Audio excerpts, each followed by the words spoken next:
পশ্চিম বর্ধমানের আসানসোলে আদিবাসী student and youth ফোরামের ডাকে আজ বিক্ষোভ ও গণডেপুটেশনের আয়োজন করা হয় বার্নপুর সেল আইএসপি দপ্তরের গেটের সামনে। হাতে প্ল্যাকার্ড সঙ্গে ধামসা মাদল বাজিয়ে মিছিল করে প্রতিবাদে সামিল হন স্থানীয় আদিবাসী সংগঠনের কর্মীরা। তাদের মূল দাবি, স্থানীয় আদিবাসীদের যোগ্যতার ভিত্তিতে সেল আইএসপির আধুনিকীকরণ প্রকল্পে নিয়োগ দিতে হবে। 2006 সালের আধুনিকীকরণে জমিদাতা আদিবাসী পরিবারগুলি যেভাবে নিয়োগ থেকে বঞ্চিত হয়েছিলেন তার তীব্র প্রতিবাদ জানানো হয় আজকের কর্মসূচিতে। এছাড়াও বার্নপুর শিল্পাঞ্চলে বায়ু, শব্দ ও জলদূষণের অভিযোগ তুলে কারখানার বিরুদ্ধে ক্ষোভ প্রকাশ করেন বিক্ষোভকারীরা। তাদের অভিযোগ, দামোদর নদীর জলে বার্নপুর কারখানার নোংরা জল ও বজ্র কোনো রকম ফিল্টার ছাড়াই মিশছে, যা পানীয় জলের জন্য বড় বিপদ ডেকে আনছে। সব দাবি নিয়ে সংগঠনের পক্ষ থেকে দপ্তরের একটি গণডেপুটেশনও জমা দেওয়া হয়। আজকে হচ্ছে গিয়ে 2006 সালে এখানে যখন মডার্নাইজেশন হয়, সেই সময় আমাদের জমি যায়, সেখানে কিন্তু যারা নন আদিবাসী তাদেরকে চাকরি দেওয়া হয়েছে, কিন্তু যারা আদিবাসী তাদের একজনকেও তার মধ্যে যতজন দিয়েছে তার মধ্যে একজনকেও চাকরি দেওয়া হয়নি। তো যেহেতু আমরা ভারতবর্ষে বাস করি, ঠিক আছে, ভারতবর্ষে বাস করি, এখানে ইকুয়ালিটি একটা আছে সংবিধানে। এমনি আপনাদের কতজন জমি গেছে, কতজনের জমি গেছে? ওই মোটামুটি ধরে নিন 30 থেকে 40 ফ্যামিলি। আপনার নাম? আমার নাম হচ্ছে মৌসুমী বাসী।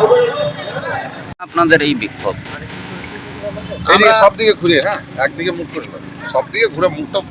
বিক্ষোভের কারণটা কি? আজকে আমরা বিক্ষোভ কর্মসূচি নিয়েছি আদিবাসী স্টুডেন্ট ইউথ ফোরামের পক্ষ থেকে।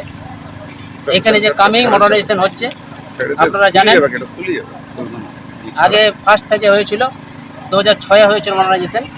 সেই সময় আদিবাসীদের এখানে জমি যায়, 50% আদিবাসীদের জমি যায়, 50% নন আদিবাসীদের জমি যায়। বোথ সাইডে ওরা কম্পেনসেশন, যেটা ক্ষতিপূরণ টাকা পায়।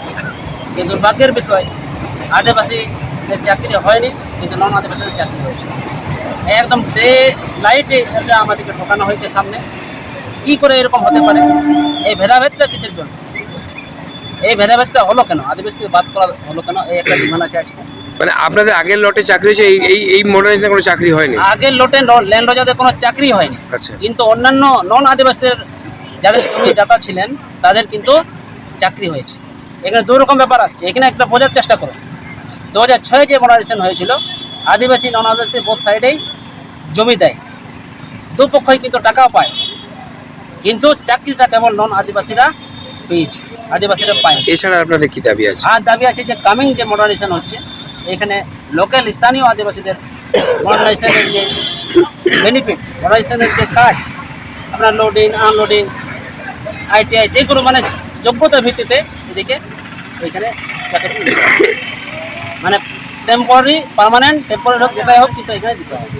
পরবর্তীকালে গভর্নমেন্ট রুলে যে রিক্রুটমেন্টটা হবে, সেই রিক্রুটমেন্টে রিটেনে যদি পাস করে আমাদের এখানে ইন্টারভিউ সময় রিল্যাক্সেশন দিতে হবে। এই দাবি আছে। এই দাবি নিয়ে আমরা আজকে ডিএসসির কাছে যাব। এবং এলাকায় পলিউশন জানেন, আমাদের এই বাড়ির সামনাসামনি 5 কিলোমিটারের মধ্যে এত বালি, এত আবর্জনা, ছাদে আপনারা গেলেন ছাদ ভরে যায়, জল কালো হয়ে যায়, পলিউশন খাচ্ছি আমরা, অথচ আমরা চাকরি এখানে পাচ্ছি না। টেম্পোরারি হোক, আগে ল্যান্ড রজাদের ডুবিয়ে দিল, ওদেরকে দিল না, কিন্তু মডার্নাইজেশনে টেম্পোরারি বিভিন্ন স্তরে কাজ আছে, সেগুলো প্রাইভেট কোম্পানি যারা এখানে কাজ করে মডার্নাইজেশন তারাও দিতে পারে। এইসব দাবি নিয়ে আমরা এসেছি।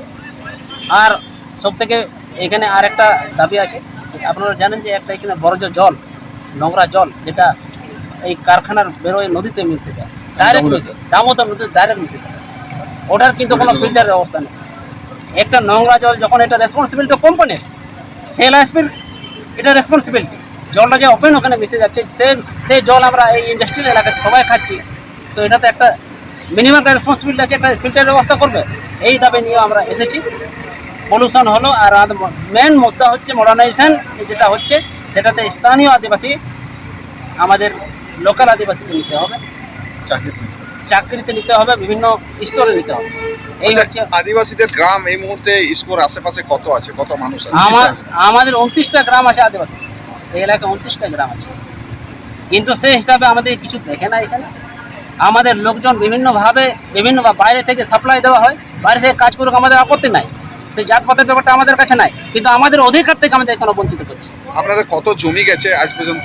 ওই তো বললাম 50%, মানে এখানে যদি 100% ইয়ে হয় তাহলে 50% আদিবাসী জমি গেছে। কুইলাপুর, হারামডি, বেগুনবাড়ি, এই সাইড। এটা একটা ল্যান্ড রোজার মধ্যে একজন আছেন, তার কাছ থেকে আপনারা জিজ্ঞেস করতে পারেন। আপনাদের কোন ব্যানার হচ্ছে? এটা আদিবাসী স্টুডেন্ট ইউথ ফোরামের পক্ষ থেকে আমরা করছি এইসব। আপনার নাম? আমি হিরালাল সোরেন, জেলা প্রেসিডেন্ট। দাঁড়া, এক মিনিট। আর এদের তোমার